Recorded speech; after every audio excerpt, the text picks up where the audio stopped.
Nous avons parfois l'impression que le système actuel dans lequel évoluent les comics est à bout de souffle, aussi bien aux États-Unis qu'en France. Les prix ne cessent d'augmenter, la grogne grandit, les lecteurs se désintéressent des séries et il y a des problèmes pour recruter des nouveaux lecteurs. Ce problème, il est partout.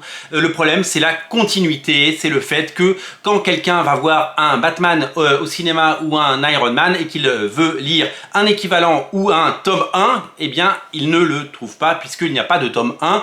Il y a des comics qui paraissent et qui n'ont aucun rapport les uns avec les autres, avec des auteurs différents, des dessinateurs différents, des changements d'artistes et de dessinateurs d'équipe en plein milieu.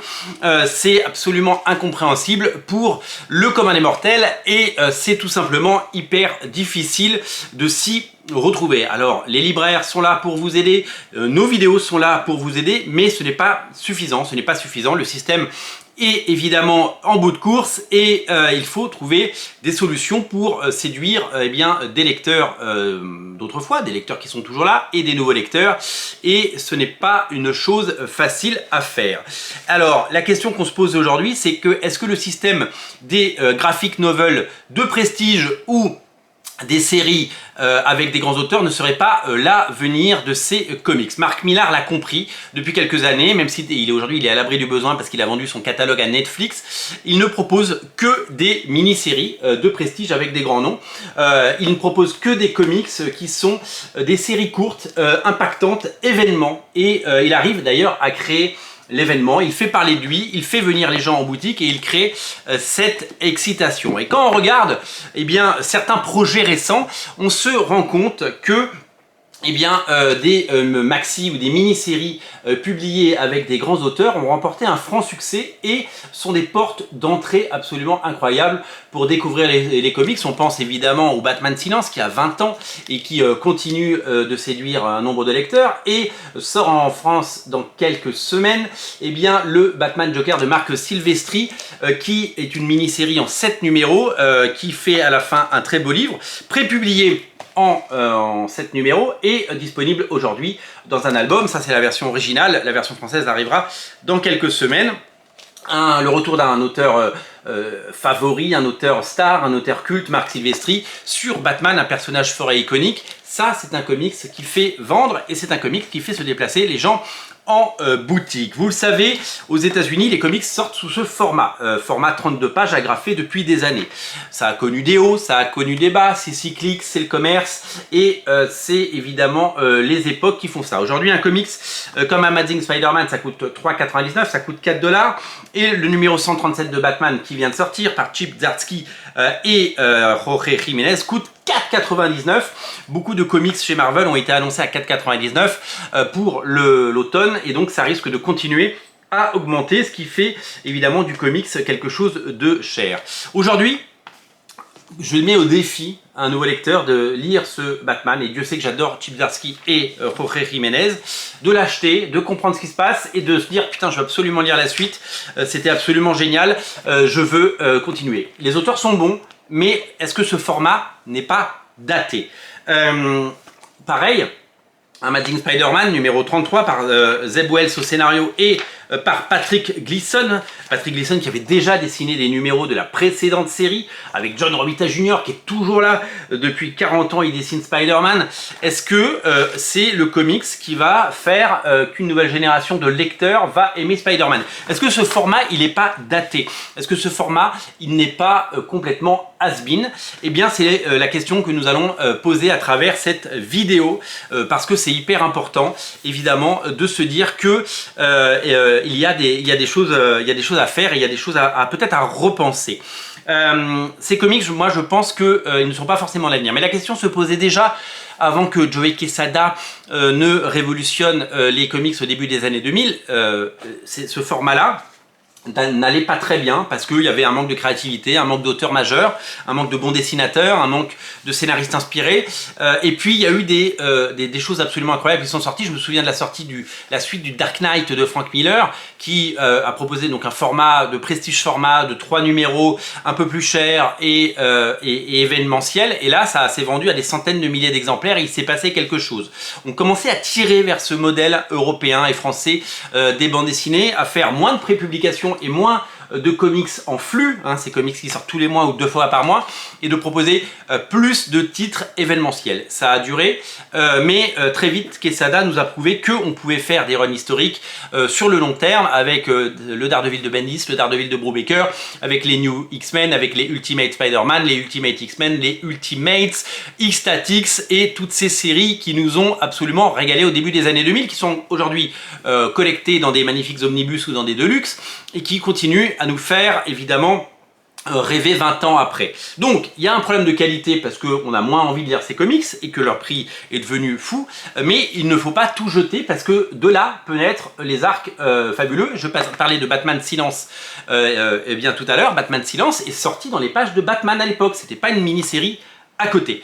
À côté de ça, il y a des séries qui sortent leur épingle du jeu, soit en sortant directement en graphic novel, c'est-à-dire en une fois, soit en sortant eh bien, en plusieurs fois et étant réédité après. Moi, je ne suis pas un lecteur de Wonder Woman. Je ne suis pas un lecteur de Wonder Woman. Par contre, j'ai lu ça et j'ai absolument adoré. C'est signé par Daniel Warren Johnson. C'est une histoire originale, une histoire complète, avec un début, un milieu, une fin, et c'est une histoire absolument incroyable. Je ne suis pas spécialement fan de Wonder Woman, je ne lis pas la série Wonder Woman tous les mois aux États-Unis, et celle-là, par contre, eh bien, je l'ai adorée, et je vous la recommande. De même que vient de sortir Wonder Woman Historia, qu'il faut que je lise, mais j'ai très envie de le lire, parce que on a des dessinateurs comme Phil Jimenez, Gene Colan, Nicolas Scott, avec un scénario de Kilisu de Konank, et on a des pages absolument magnifiques qui nous rappellent la beauté de Promethea. Et ben ça donne envie. Ça donne envie d'acheter. Ce sont des séries qui nous donnent envie d'acheter. Et je pense évidemment aux titres du Black Label qui sont sortis. Par exemple, le Batman de Jock qu'on avait adoré. Je pense à des séries comme Giger, sur le même modèle que Mark Millar. Eh bien, Jeff Jones, il propose des séries avec son dessinateur star et favori et ami, Gary Frank, il propose eh bien, une mini-série en 6 numéros qui après est collectée dans un bouquin. Ça fait un événement, ça fait un beau livre, un livre qui reste, qu'on peut lire et offrir pendant longtemps. Et ce sont des bouquins qui restent. Je pense évidemment à ce que font des gens comme Brubaker et Sean Phillips depuis longtemps, soit des graphic novels comme Reckless qui sortent comme ça aux États-Unis puis en France. Ce n'est pas feuilletonnant, c'est ça en une fois, soit des choses comme Criminal qui sont sortis d'abord en single puis après qui ont été collectés en tomes séparés puis en intégrale. Le modèle de Criminal il a marché sur Hellboy depuis toujours parce qu'Hellboy c'est une succession de mini-séries et de one-shot. Il marche sur Lady Mechanica. Il y a le tome 8 qui arrive, Lady Mechanica, c'est une succession de mini-séries, c'est ce modèle-là. Alors, je pense qu'il y a en effet quelque chose à creuser de ce côté-là. Quand on a des bouquins de qualité avec des auteurs et des gens qu'on aime, eh bien, ça marche. Layla Starr, on en est un exemple. Layla Starr, c'est sorti chez Boom Studio en single, en France c'est sorti en album. C'est un beau bouquin qui offre, c'est un succès de librairie comme Nilsa au centre de Lake. C'est pensé, à la tête, il y a des auteurs et il y a l'envie. Alors, est-ce qu'on peut passer d'un système où on a des comics qui sortent tous les mois à un système où il n'y aurait plus que des choses comme ça ou des beaux livres. Je pense que les comics en rêvent. Depuis plus de 20 ans, ils essayent de nous faire ça tout en continuant à nous sortir des comics tous les mois. Pourquoi y a-t-il des comics tous les mois ? Aujourd'hui, nous sommes sur un système de distribution qui est basé sur des habitudes. Comme tous les systèmes de distribution, c'est sur des habitudes que ça existe. Les comics aux États-Unis, ça sort le mercredi, et tous les mercredis, il y a des gens qui viennent en boutique récupérer leurs comics. Si vous arrêtez les comics mensuels, s'il n'y a plus un Batman tous les mois, s'il n'y a plus un Spider-Man tous les mois, eh bien, vous risquez de perdre ces gens. Vous risquez ils ont l'habitude de venir, ils viennent toutes les semaines, ils ne viendront plus. Ça, c'est ce qu'on appelle le bastion. C'est un peu les gens qui achètent des comics, qui continuent d'acheter Spider-Man et Batman et les X-Men et Avengers, même quand c'est moyen, et qui l'achètent par habitude. Si vous cassez cette habitude, eh bien, vous n'aurez plus ce réflexe de vente. Pareil pour la distribution. Vous le savez, les comics sont distribués aux États-Unis par Diamond Comics, mais pas que, parce qu'il y a plein de distributeurs maintenant aux États-Unis. Il y a Lunar Distribution et il y a Penguin qui s'est mis à distribuer des comics. Eh bien, tous ces comics sont distribués. Si demain il n'y a plus ce flux de comics, ce volume de comics à mettre dans les camions et à transporter aux quatre coins des États-Unis et en import en France dans certaines boutiques spécialisées, eh bien, au bout d'un moment, ce système il est rentable parce qu'il y a du volume. Si vous divisez le volume par 2 ou par 3, eh bien ça va coûter plus cher par bouquin, donc ça risque de faire mécaniquement augmenter encore les prix. Donc si vous cassez le système de distribution avec eh bien, ce flux de comics incessant qui arrive et qui nourrit les librairies, si vous arrêtez et si vous stoppez ces comics qui sortent toutes les semaines, les libraires indépendants qui recevaient, je ne sais pas, 50 ou 100 comics nouveaux par mois, eh bien, s'ils n'en reçoivent plus que 3, eh bien, d'abord, ils vendront moins en volume, et puis, bah, les gens qui venaient toutes les semaines viendront beaucoup moins, parce qu'ils viendront de temps en temps, ou ils perdront l'habitude, ou ils ne transmettront pas cette habitude à leurs enfants de venir en librairie tous les mercredis. C'est quand même un cérémonial, et c'est quand même quelque chose d'important.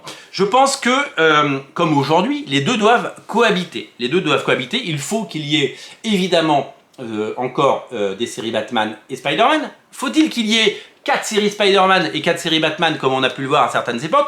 Je ne suis pas sûr, je ne pense pas que ce soit la solution, mais il faut continuer à avoir ces titres phares, mais il faut aussi injecter de la qualité comme Quesada l'avait fait au début des années 2000, on en parlait tout à l'heure, ça a donné des runs absolument historiques sur le Punisher, sur Daredevil, et sur toutes ces séries, des bouquins qu'on avait envie d'acheter, et quand il se terminait, on se disait je veux le prochain, le mois prochain j'irai acheter le prochain.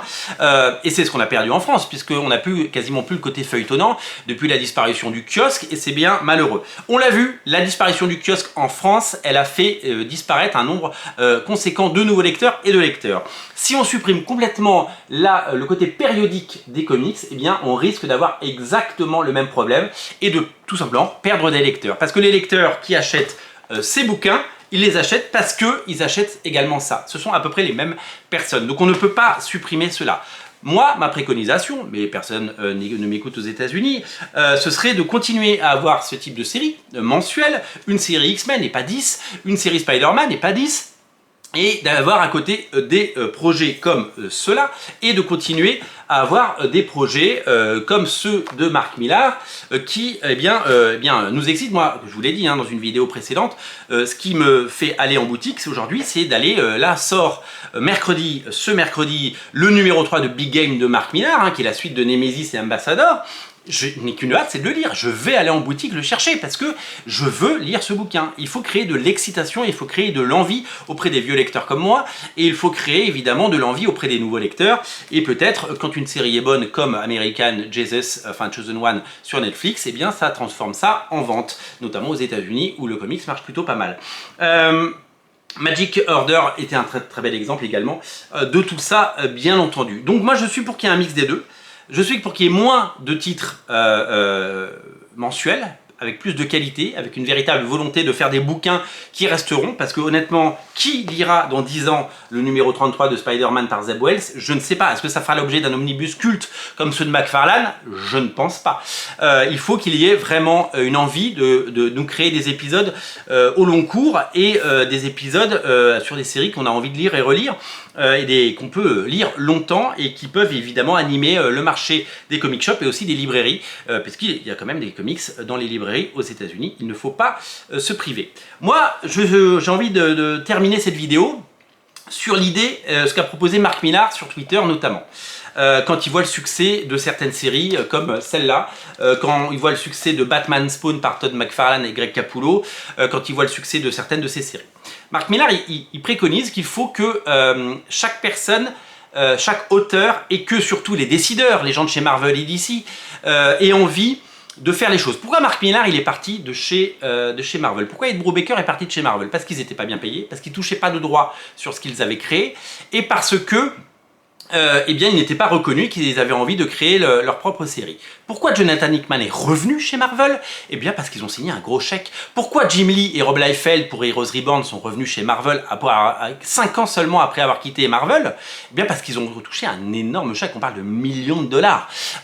En gros, il faut payer les gens. C'est comme ce qui se passe à Hollywood avec la grève des scénaristes et des acteurs, c'est qu'il faut payer les gens, il faut qu'ils aient des droits résiduels sur ce qu'ils ont créé, et il faut qu'ils soient payés. Et il faut continuer à starifier ces gens. Certains auteurs, scénaristes et dessinateurs sont devenus des stars, il faut les traiter comme des stars et il faut les faire revenir.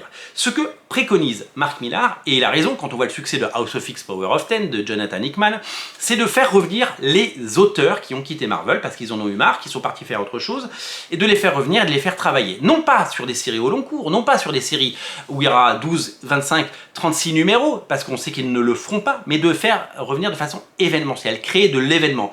Quand J.J. Abrams est venu faire son Spider-Man avec Sarah Pikeli, c'était un événement, parce que c'était J.J. Abrams. Quand Kevin Smith est venu faire Daredevil, c'était un événement. Quand il y a une star, que ce soit du cinéma, de la littérature, de la télé comme Alan Ehrenberg sur Young Avengers, eh bien, c'est tout simplement génial de faire venir ces gens et c'est tout simplement, ça fait des succès et ça fait des grosses ventes. Aujourd'hui, Mark Millar, il est prêt à revenir chez Marvel, une fois qu'il aura terminé son contrat avec Netflix, pour faire 6 numéros d'Avengers, ou 6 numéros de Spider-Man, ou 6 numéros des X-Men. Il veut bien revenir pour 6 numéros, ou peut-être 12. Mais si on fait revenir les grands scénaristes comme Mark Millar, comme Ed Brubaker, on le paye, il faut le payer, comme Brian Kevogan, qui n'a pas bossé pour Marvel ou DC depuis des années, comme Jeff Jones, Scott Snyder, Neil Gaiman, allons-y, partons sur Neil Gaiman, Grant Morrison évidemment, Garth Ennis, Brian Michael Bendis, il a quitté Marvel il y a quelques années, et Marvel s'est fâché avec lui. Eh ben faites-le revenir, et peut-être qu'il aura des bonnes idées. Il faut événementialiser son retour, il faut événementialiser la série qu'il va faire, et il faut qu'on ait ce genre de bouquin. Pareil pour les dessinateurs. Aujourd'hui, les dessinateurs, certains sont devenus des stars, certains sont devenus très riches. Il n'y a pas de super méga stars dans la nouvelle génération. Enfin, il y a des très très bons dessinateurs qui sont des stars à leur niveau, mais Pepe Larraz ou Jorge Jiménez, qui sont des dessinateurs fabuleux, eh bien, ils n'ont pas encore l'aura. Ils font pas déplacer les gens comme le font Jim Lee ou Marc Silvestri ou d'autres. Alors, c'est vrai que nos artistes des années Image Comics, ils ont vieilli. Hein. Marc Silvestri, il a 65 ans, Todd McFarlane, il va avoir 60 ans. On peut pas leur demander, évidemment, de revenir et de dessiner. Frank Whiteley et tous les dessinateurs qui ont travaillé pour Mark Millar, ils sont millionnaires, donc ils ont moins le besoin d'aller faire des numéros. Mais si on embauche ces dessinateurs et qu'on les paye bien sur un projet d'une mini-série en 4, 5 ou 6 numéros et qu'ils ont le temps de la faire, eh bien ce serait génial. Frank Whiteley, pourquoi il ne reviendrait pas? Mark Millar a réussi à le faire revenir pour un numéro, comme il a fait revenir Travis Charest pour Ambassador. Eh bien pourquoi il ne le ferait pas revenir? Jim Lee, il a fait du Batman, il a fait du Superman, il a fait du Suicide Squad. Pourquoi il ne refait pas un Batman, ne serait-ce que 4 numéros de 50 pages qui nous fait 200 pages, il pourrait le faire, il s'y met pendant un an et il bosse ses pages et il nous fait un Batman événement avec un grand scénariste. Je parlais tout à l'heure de scénariste, Jeff Loeb, il est où Jeff Loeb? On adorait Jeff Loeb, on adorait que Jeff Loeb revienne sur Batman avec Jim Lee. Marc Silvestri, on l'a vu, il est revenu, mais c'est peut-être un de ses derniers projets, il a 65 ans, donc c'est vrai, c'est un magnifique projet, ça va cartonner, on l'espère, en version française chez Urban. Je vous mets un lien dans le descriptif de la vidéo d'ailleurs, il faut absolument lire ce bouquin. Todd McFarlane, il dessine plus que des couvertures, il fait quelques pages de temps en temps, il supervise son univers avec ses séries multiples, mais il l'avait dit pendant le Covid, il avait dit si jamais pour sauver le réseau de distribution et les comics, il faut que je revienne sur Spider-Man et faire un crossover Spider-Man Spawn, il a dit je le ferai. Et bah pourquoi il a fait un crossover? Alors c'est pas lui qui l'a dessiné, c'est Greg Capullo, mais il l'a fait avec Batman. Je pense qu'il peut le faire également avec Spider-Man. Ce serait fabuleux qu'il fasse un crossover avec Spider-Man. Ça ferait venir les gens en boutique. Des gens comme Greg Capullo, il revient chez Marvel, il fait quelques couvertures. Il paraît qu'il va faire du Wolverine. J'espère qu'il ne va pas faire la série régulière Wolverine avec un nouveau numéro 1. Non, il faut qu'il fasse une série événement. Il faut qu'il fasse une série événement sur Wolverine. Une série comme Old Man Logan, une série comme Ennemi d'État, qui était à l'époque publiée dans la série principale, mais un truc avec un bon scénariste qui sera réédité 10 fois. Steve McNiven, il est où? On sait que Steve McNiven, il est plus tout jeune. Et ben Steve McNiven, il pourrait faire un projet d'une centaine ou de 150 pages. On lui donne un an et demi pour le faire. Il le fait, c'est son dernier gros projet, mais il revient. Et je pense qu'il faut aller chercher du côté des projets spéciaux et de ces artistes absolument fabuleux. On parlait de Travis Charest tout à l'heure. Travis Charest, il travaille lentement, et ben on pourrait le mettre sur un projet au long cours comme ça. Olivier Coipel, il est capable de faire un projet de 5 ou 6 numéros, il faut juste lui laisser le temps de le faire, il ne faut pas le harceler, il faut lui proposer. Je suis pour que tous ces artistes qu'on ne voit plus reviennent. Jason Fabok, il est où? David Finch, il fait plus que des couvertures pour Walking Dead. Madureira, il est capable de revenir. Si Marvel le payait bien, eh bien il viendrait refaire du X-Men, il viendrait refaire du Spider-Man ou du Wolverine. J. Scott Campbell, il avait commencé à faire une série sur Spider-Man avec Jeff Loeb et a priori il a dessiné 2 numéros sur 4 et les autres il les a jamais fait. Et puis il y a quelques années le projet a été mis sur une étagère. Et pourquoi ce projet on l'a pas? Pourquoi ce projet il revient pas? Il faut faire revenir tous ces auteurs qui ont travaillé pour Topco, ces auteurs qui étaient des stars dans les années 90. Il faut les faire venir, il faut les payer et il faut qu'ils aient des bonnes conditions. Joey Benitez qui fait Lady Mechanica, il gagne sa vie avec Lady Mechanica, mais il pourrait venir faire un Batman, il pourrait venir faire une série comme ça. Ce sont des auteurs qu'on aime, des auteurs qu'on adore et ce sont des auteurs que les gens ont envie de voir. On pourrait faire venir Stephen Platt qui a un niveau de dessin absolument fabuleux. On pourrait faire revenir eh bien, tous ces auteurs et continuer à faire des projets avec les artistes qu'on aime d'aujourd'hui. Les Pepe Larraz, les Hervé Silva, les Roré Jiménez, les CF Villa. Tous ces dessinateurs absolument fabuleux. Et voilà, il nous faut des projets spéciaux. Quand ils font des projets spéciaux comme Dark Knight 3 avec Andy Kubert, eh bien ça marche. Donc pourquoi ne pas utiliser ça? Pourquoi ne pas utiliser ces talents qu'on ne voit pas assez? Les payer, leur faire des beaux projets et évidemment faire naître peut-être des envies de beaux livres, des livres qui restent. Mais on sera obligé de faire avec ce qu'est le marché actuellement, de donc continuer à avoir ce flux de séries qui sortent tous les mois, peut-être qu'elles sont jetables, peut-être que pour le moment il n'y aura rien d'autre qui naîtra d'intéressant là-dedans, mais on a surtout besoin que les auteurs reviennent, on a besoin de grands noms, on a besoin d'événements, peut-être de certaines stars de la télé ou certaines stars du cinéma, on a besoin de ces artistes et on a besoin de créer de l'événement. Et je pense que certains titres comme celui-là, qui arrive, comme je vous l'ai dit, chez Urban dans quelques semaines, eh bien, peuvent créer l'événement et peuvent faire revenir des gens. Ce comics, il va plaire aux fans de Batman, aux fans de Marc Silvestri, aux gens qui ont aimé Marc Silvestri et qui n'ont pas acheté de comics depuis des années, ceux qui sont fans de Witchblade, de Darkness, de tous ces personnages. Darkness a été un énorme succès. Eh bien, peut-être que les gens vont redécouvrir Marc Silvestri grâce à ce récit et vont en prendre plein les yeux parce que c'est tout simplement magnifique. Et je pense qu'il faut plus de projets comme ça. Je pense qu'il faut plus de projets de cet acabit et que ça aidera évidemment à faire lire des comics. D'ailleurs, il faut le signaler, ces projets-là, ils viennent de chez DC Comics.